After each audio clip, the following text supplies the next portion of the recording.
to the Twitter exchange over the weekend that may be what's knocking $4,000 off Bitcoin's high of $58,332 hit just yesterday.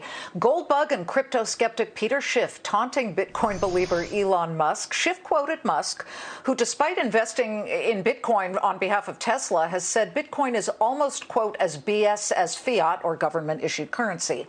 Schiff then tweeted, "Gold is better than Bitcoin and fiat currency."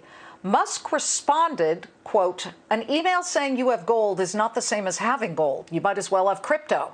Well, an hour later, Musk caught the world's attention with this follow-up post, quote, "That said, BTC, Bitcoin, and ETH, Ethereum, do seem high. LOL." To the man who started the tweet for Tat with Musk in a Fox Business exclusive, Euro-Pacific Capitals, Peter Schiff joins us. But Peter, you don't get a free ride. We're bringing in crypto bull and block ETF portfolio manager Michael Venuto, whose fund just surpassed $1.3 billion in assets. All right. So this weekend, you started disagreeing with Musk's position, I think Friday, and then by the end, how surprised were you when he replied? Well, I think this is the first time he's replied. I've mentioned him in several tweets, over the months. But yeah, he replied in the middle of the night, so I didn't know until I woke up Saturday morning, because I got several emails and texts that said, "Hey, Musk replied to your tweet," and so it was nice that he replied. People should read my replies because they're very enlightening to his reply. Well, you're basically saying, and you have been a real bear on Bitcoin. We've done our podcast with you. You've articulated this, but Peter, it is a force right now. Why are you still so against what could be the next big thing as an emerging currency?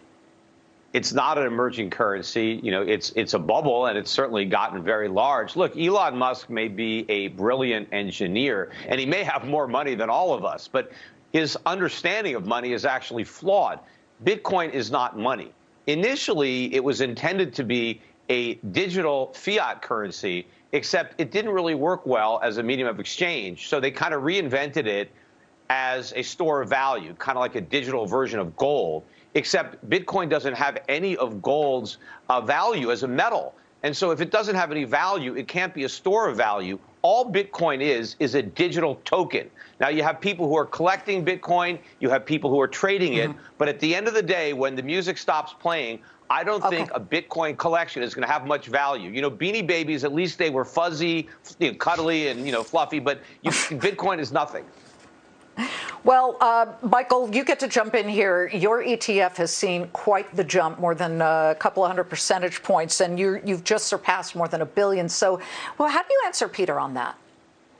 So I love the Beanie Baby approach, but I'm much more interested in the underlying technology behind it. But in the beginning, in order for a network to get people interested, you need a meme, and the price is the meme. And I think that's what Elon was capitulating on, right? That the price has moved around so much that it's gotten people excited, but maybe a little too excited from time to time. But the real adoption that's happening right now. Your call, just so people know, is that it will hit 250,000 per coin within the next 3 years, 100,000 this month alone. What will get it there, in your opinion, Michael? Sure. I'm going to spread that out to 100K over the year, but what's getting it there is the institutional adoption. They're all going in, right? So there's over $2.5 trillion in cash on the balance sheets of S&P 500 companies. Do you think they're buying gold? I think that they're getting Saylorized, right? They're sitting down with Michael Saylor and hearing the story. I mean, Peter, I know we joke about it, but they're not buying gold. They're buying Bitcoin. No, but they're not really buying Bitcoin either. I mean, first of all, yes, Tesla bought Bitcoin. About 2 weeks ago, they announced it. And the stock is almost in a bear market now. It's when I last checked, it was down 19% from its high. So investors in Tesla are not necessarily happy that Tesla has bought Bitcoin, despite the fact that it has a paper profit. Whether it can actually realize that profit and unload all those Bitcoin, that remains to be seen. But I don't think you're going to have a lot of institutions gambling on Bitcoin. I don't think it's gambling. The whole point about gold, hold on, Michael, the whole point about gold, The whole point, but hold on, guys. The whole point about a comparison between Bitcoin and gold is that both are so-called finite. However, Michael, how do you continue when you're looking at it as a different? What's the difference between printing more fiat currency or government-issued currency compared to subdividing a finite amount of Bitcoin into smaller and smaller denominations to create more? How does that really mean that, that it's valuable? So I've heard this argument, the individual blocks versus the Satoshis. It's really the amount of code, right? The amount of code that can be a toll road to the Internet 2.0. The only thing that blockchain and the technology that Bitcoin is utilizing really is the ability to make something unique in the digital world without having SolarWinds or Robinhood or any of the other groups that I heard earlier in the show, Liz, people be concerned about. The current case that most people are worried about is governments, right? There's a distrust of governments, and they want them out of their money. Right. Well, Peter, quickly, your final thought, and has Elon responded to your request to do a Clubhouse discussion? Not yet. Maybe you can try to cajole them into that. But look, the main problem with Bitcoin, it doesn't even matter how many there are if they're not worth anything. I mean, ultimately, they have a market price. And Liz, you're friendly with Warren Buffett. He's always said price is what you pay, but value is what you get. And when you pay $50,000 to get one Bitcoin, you get no value.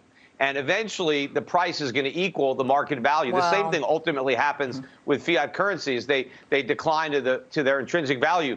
Bitcoin is like fiat in that all of its value is based on faith. Gold is real. It's the most useful metal in the world, and it derives its value from its metallic properties. The fact that it's scarce is the reason that it's expensive, but its value comes from the metal.